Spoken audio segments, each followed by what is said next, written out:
नमस्कार, बहुत स्वागत है आपका हमारे खास कार्यक्रम कैमरा सब देखता है। मैं आपके साथ हूं सोनाली सिंह। चोरी हुआ सामान अगर वापस मिल जाए तो खुशी जरूर होगी। बक्सर पुलिस भी ने 107 लोगों के मोबाइल को रिकवर कर इनके चेहरे पर खुशी का कारण बन गई है। इस खुशी को न्यूज़ 18 के कैमरे ने अपनी नजर में कैद किया है। देखिए हमारी एक खास रिपोर्ट।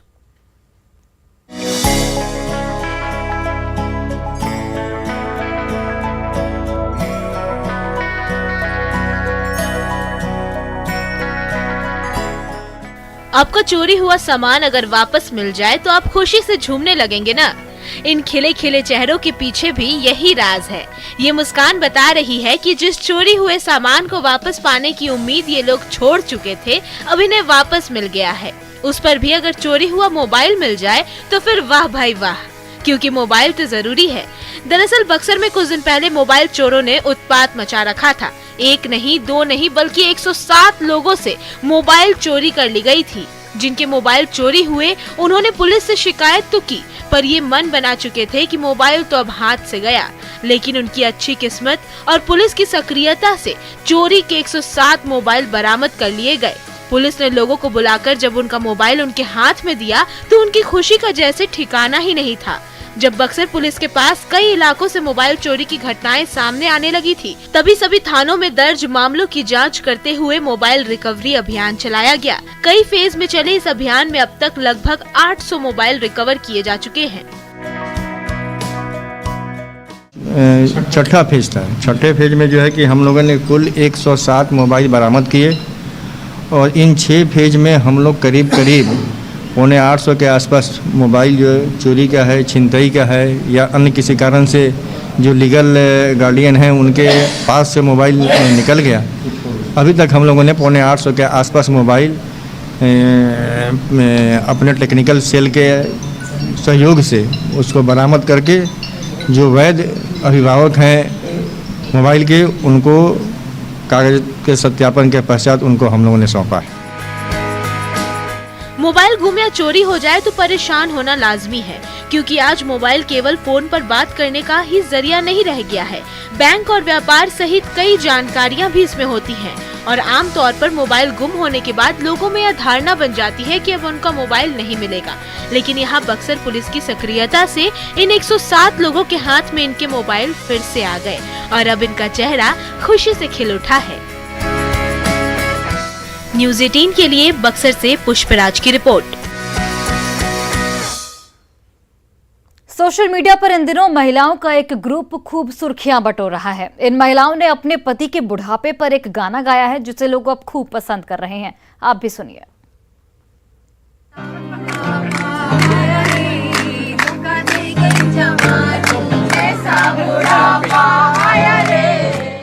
आजकल फेमस होने का सबसे अच्छा जरिया सोशल मीडिया बन गया है।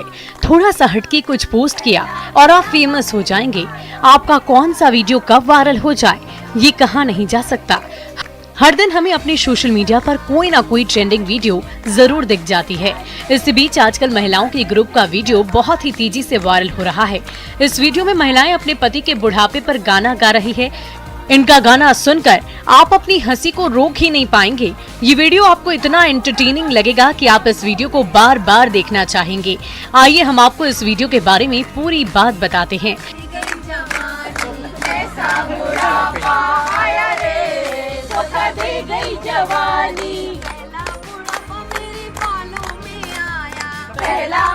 दरअसल ट्विटर पर एक यूजर ने महिलाओं के इस ग्रुप का वीडियो शेयर किया है।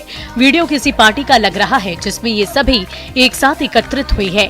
खाना खाने के दौरान ये महिलाएं गाना गाती नजर आ रही है जिसके बोल हैं, ऐसा बुढ़ापा आयो रे कि धोखा दी गई जवानी, पहला बुढ़ापा मेरे बालों में आया, डाई ने जान बचाई रे, धोखा दे गई जवानी। ऐसे ही गाते हुए आखिरी में महिलाओं ने कहा कि छठवा बुढ़ापा मेरे हस्बैंड पर आया, गर्लफ्रेंड ने जान बचाई रे, धोखा दे गई जवानी। कुछ इस तरह से महिलाओं ने इस गाने को गाया।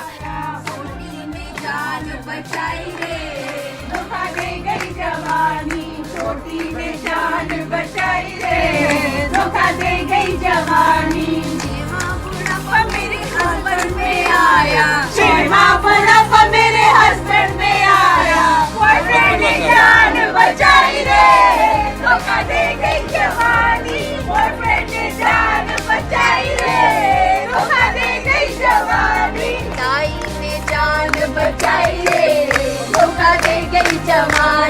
जब से ये वीडियो सोशल मीडिया पर आया है तब से लोग इसे बहुत पसंद कर रहे हैं। बहुत से यूजर्स इस पर अपनी प्रतिक्रिया भी दे रहे हैं और इसे खूब पसंद कर रहे हैं। बता दें कि ये पहली दफा नहीं जब सोशल मीडिया पर इस तरह के वीडियो वायरल हुए हों। इससे पहले भी कई बार पति पत्नी को लेकर गाने वायरल हो चुके हैं और उससे लोगों ने बहुत पसंद भी किया है। Bureau report, news 18। आया रे धोखा दे गई जवानी, ऐसा बुढ़ापा आया रे धोखा दे गई जवानी।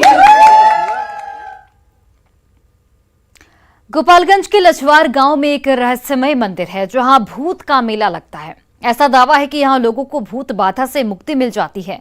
अब ये आस्था है या फिर अंधविश्वास, लेकिन इसकी तस्वीरें न्यूज़ 18 के कैमरे में कैद हो गई हैं। आप भी देखिए।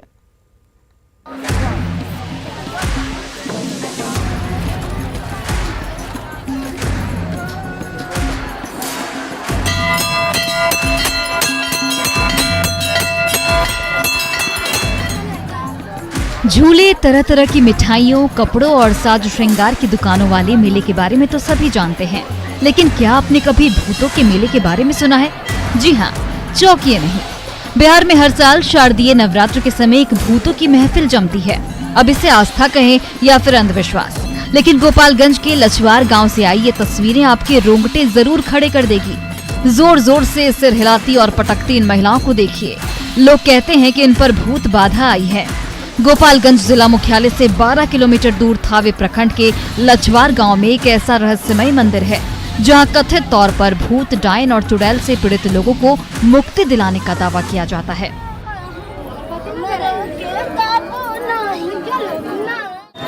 भूत जिसको पकड़ता है यहाँ आके मुक्ति मिलता है। कोई के आज मिलता है, कोई के काल मिलता है, कोई के नहीं मिलता है। तो कर्म के लिखा है, कोई थोड़ा बदलता है। वो तो हर आदमी को भोगना पड़ेगा, हम है चाहे दुनिया हो। लछवार गांव में ये मेला लगभग 200 सालों से चला आ रहा है। यहाँ पहुंचा कोई व्यक्ति कहता है कि उसके सिर पर पड़ोसी ने भूत बैठा दिया है, तो किसी को सन्नाटे में भूत के पकड़ लेने का डर है। कोई कहता है कि उस पर शमशान के पास से गुजरते वक्त भूत सवार हो गया है। अंधविश्वास के इस मेले में फरियादी तो इंसान होता है, लेकिन ये कहते हैं कि उन पर कब्जा भूत, चुड़ैल और डायन का हो गया है, जिससे उन्हें सिर्फ लछवार माई ही मुक्ति दिला सकती है। कहीं नहीं, कहीं मुक्ति नहीं मिलती है। माँ दरबार में ही जगत जननी आदिशक्ति के दरबार है, यही उद्धार करती है सबके। शारदीय नवरात्र के लछवार मंदिर का ये गजब का नजारा देखिए। कहीं औरतें जोर जोर से सिर हिलाती हैं, तो कहीं कोई महिला सिर पटक कर झूलती नजर आती है। कोई देवी का स्वरूप धारण कर नाच रहा है। ऐसी मान्यता है कि यहाँ के भभूत और मिट्टी के स्पर्श मात्र से प्रेत आत्माएं शरीर छोड़ जाती हैं।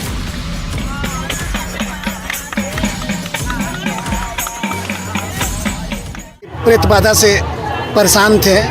कई लोगों ने बताया कि तुम वहाँ जाओ और तुम ठीक हो जाओगे। मैंने प्रेत बाधा से पागल हो गया था, अनसंट बकता था। मेरा घर गोपालगंज है और माँ की महिमा से आज मैं ठीक हूँ। भूत प्रेत जैसे अंधविश्वास के पीछे एक गहरी सामाजिक धारणा होती है, जो लोगों के मन की गहराई में समाई होती है, जिससे कि कुछ लोग इसका गलत फायदा उठाने लगते हैं। यही कारण है कि वर्षों से यहाँ चली आ रही भूतों से पीछा छुड़ाने के अंधविश्वास का यह खेल आज भी बदस्तूर जारी है। न्यूज़ 18 के लिए गोपालगंज से गोविंद कुमार की रिपोर्ट। और वैशाली के सुबई हरिहरपुर में उत्पाद विभाग की टीम ने क्लिनिक की आड़ में चल रही शराब फैक्ट्री का बड़ा खुलासा किया है। न्यूज़ 18 के कैमरे में जो तस्वीरें कैद हुई हैं, उसे देखकर आप हैरान रह जाएंगे। इस रिपोर्ट को देखिए।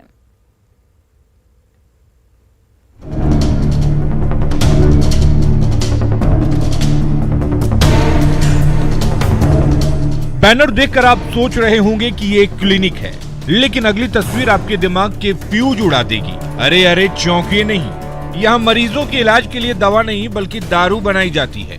डॉक्टर साहब ने शराब की फैक्ट्री जो खोल रखी है। अरे जरा रुकिए तो, अभी आपने डॉक्टर साहब की पूरी कारस्तानी कहाँ देखी है?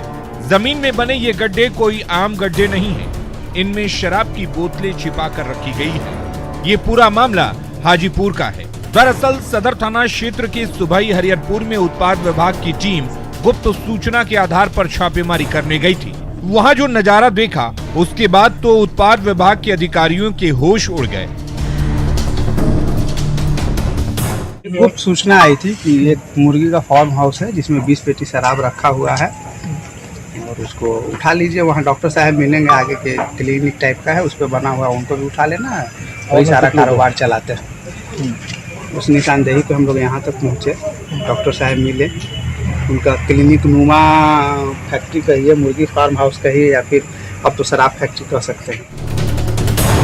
उत्पाद विभाग की टीम जब छापेमारी करने पहुंची तो एंट्रेंस बिल्कुल क्लिनिक जैसा ही था। दवाएं रखी थी, अस्पताल के बेड रखे थे, पूरा माहौल अस्पताल जैसा ही बनाया गया था। लेकिन डॉक्टर साहब मरीज का इलाज करने की बजाय किसी और ही धंधे में मशगूल थे। क्लिनिक की आड़ में शराब फैक्ट्री चल रही थी। उत्पाद विभाग ने मौके से पंचिंग मशीन से लेकर रैपर, स्प्रिट बोतल के साथ साथ भारी मात्रा में शराब भी बरामद की। स्प्रिट 3 ड्राम, रैपर में 8 PM का टेट्रा पैक का, RS का, आपको royal challenge, blender Sprite, signature का रैपर, पंचिंग मशीन, फिर एक दवा जो कच्चे माल के रूप में प्रयोग किया जा रहा था, हैदराबाद से मंगवाया जाता है जैसा कि डॉक्टर साहब बोल रहे हैं, और उसी के प्रयोग से सारा ये एक्टिविटीज नकली शराब बनाने का संचालित किया जा रहा था। डॉक्टर खुद बनाते थे, ये बोल तो रहे हैं कि हाल फिलहाल शुरू किए। शराब फैक्ट्री वाले डॉक्टर साहब से पूछताछ की गई तो उन्होंने बड़ा ही अटपटा जवाब दिया। उन्होंने कहा कि केमिस्ट्री पढ़कर उन्होंने शराब बनाना सीखा है। ये दारू यहाँ पे कैसे है? तो मंगाया गया था सर। कौन बनाता है? बनाता है, मंगाया था सामने। अच्छा, कब से कर रहे हैं? ये कैसे बना लेते हैं? ये सब बनाते नहीं कुछ। कैसे बनाते हैं? मतलब क्या क्या सामान लगता है? क्या क्या दवा से बनता है? कैसे दवा से बनते हैं। दवा से? कैसा दवा? जो डेल्यूशन चाइना है उससे बनती है। तो ये आप कैसे सीखे? आप तो डॉक्टरी सीखे हुए हैं। तो केमिस्ट्री ऑर्गेनिक के हिसाब से। हैरानी तो इस बात पर होती है कि शराबबंदी वाले बिहार में हर दिन इसी तरह की शराब फैक्ट्री का खुलासा होता है। उत्पाद विभाग की टीम कार्रवाई तो करती है, लेकिन इस कार्रवाई का असर दिखे तब न। खैर, क्लिनिक की आड़ में शराब फैक्ट्री चलाने वाले आरोपी डॉक्टर को उत्पाद विभाग ने गिरफ्तार कर लिया है। अब आगे की कार्रवाई का सिलसिला जारी है। न्यूज़ 18 के लिए वैशाली से प्रफुल्ल कुमार की रिपोर्ट।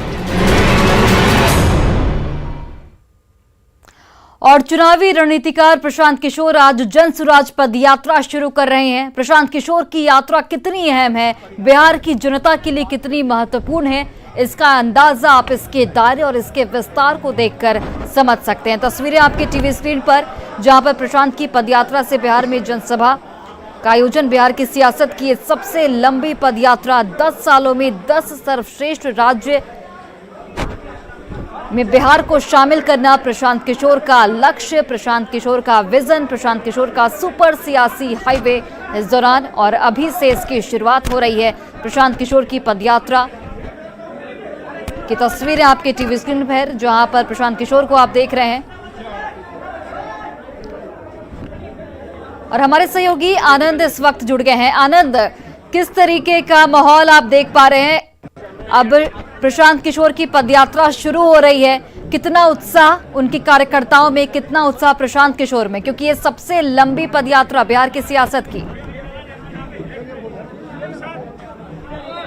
बिल्कुल बिल्कुल प्रशांत किशोर की पदयात्रा शुरू हो चुकी है। इस वक्त आप तस्वीर देख रहे हैं, भितिहरवा आश्रम की तस्वीर हम आपको दिखा रहे हैं, जहां पर प्रशांत किशोर अपने समर्थकों के साथ मौजूद हैं और लगातार उनके समर्थक उनके साथ जुड़े हुए हैं। और सबसे महत्वपूर्ण बात है कि आज 2 अक्टूबर है और आज के दिन पूरे बिहार में लगभग 3500 किलोमीटर का सफर तय करने वाला है। इस वक्त गांधी जी के मूर्ति को उन्होंने माल्यार्पण किया है, गांधी जी का आशीर्वाद लिया।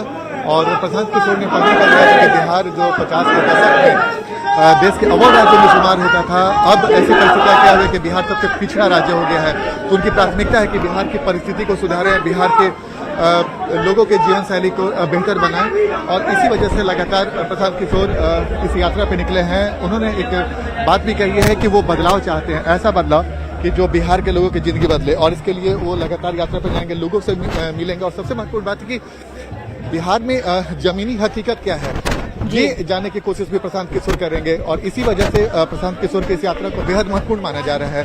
चूंकि इस यात्रा में कई लोग उनके साथ जुड़ेंगे। एक सच्चिदानंद राय एक निर्दलीय एमएलसी, वो भी उनके साथ जुड़े हैं। और इस वक्त आप तस्वीर देख सकती हैं कि प्रशांत किशोर ने कस्तूरबा गांधी की मूर्ति का माल्यार्पण किया और फिर उनका आशीर्वाद लिया। तो ये प्रशांत किशोर का एक बड़ा मूव है, बिहार की सियासत के लिए भी बहुत महत्वपूर्ण मोड़ है, क्योंकि कई लोग ऐसे हैं जो प्रशांत किशोर की इस रैली को बेहद महत्वपूर्ण माना रहे हैं, इस यात्रा को बेहद महत्वपूर्ण मान रहे हैं।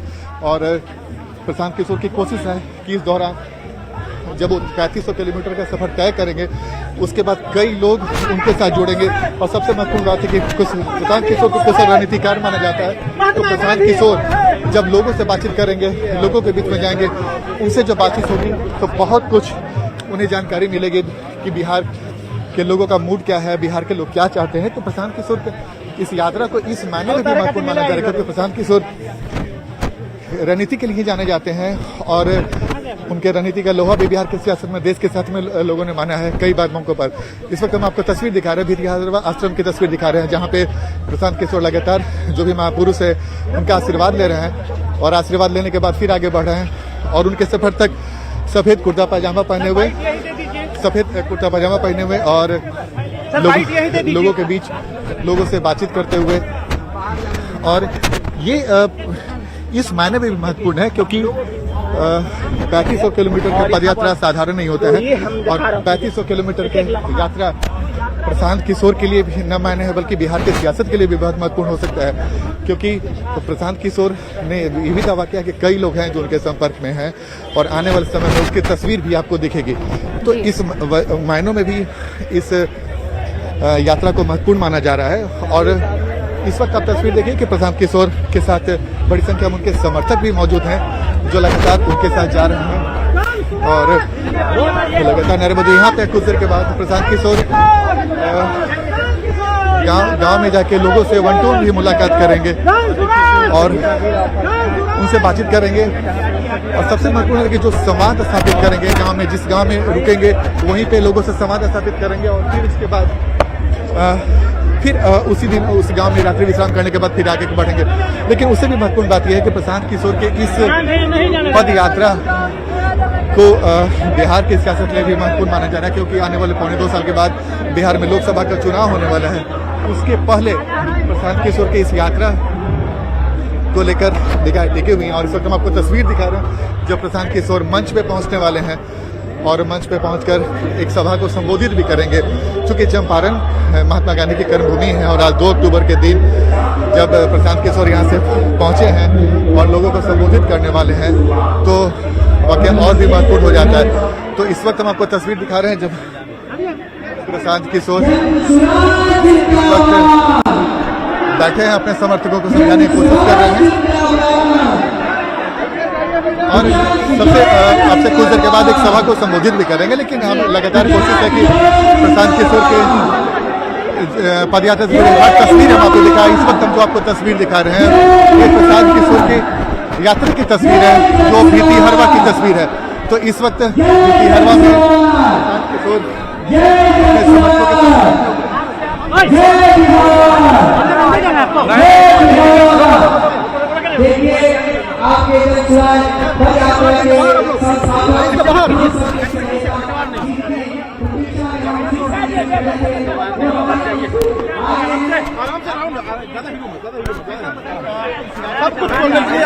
आगे जाओ।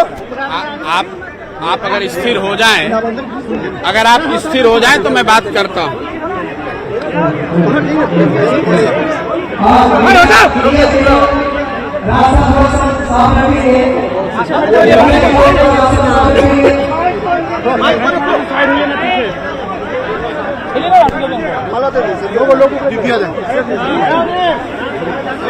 एक मिनट लगा ले।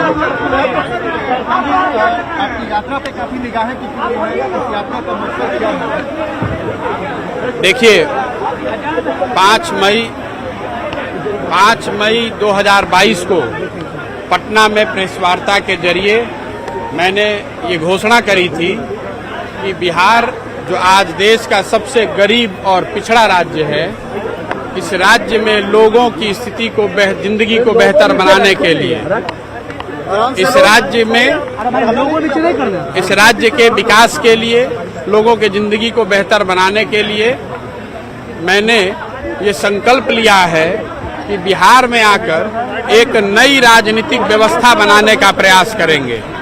कोई दल नहीं बनाया है, एक सोच के साथ आए हैं, समाज के साथ जुड़ के, समाज की मदद से समाज के सही लोगों को ढूंढ कर निकालना, उनको चिन्हित करना, उनको ढूंढ कर निकालना, उनको प्रेरित करना, समझाना, बुझाना, ये बताना कि बिहार के विकास के लिए ये जरूरी है कि हम और आप मिलकर ही प्रयास करें।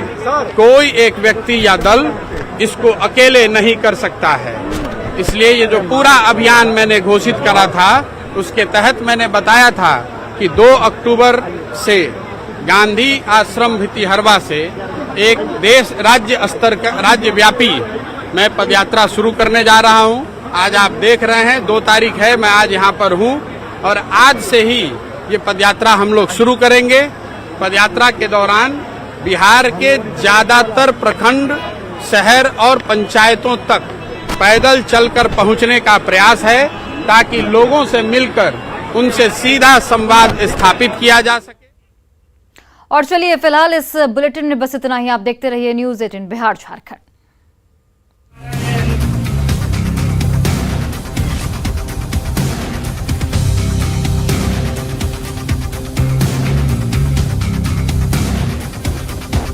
भूषण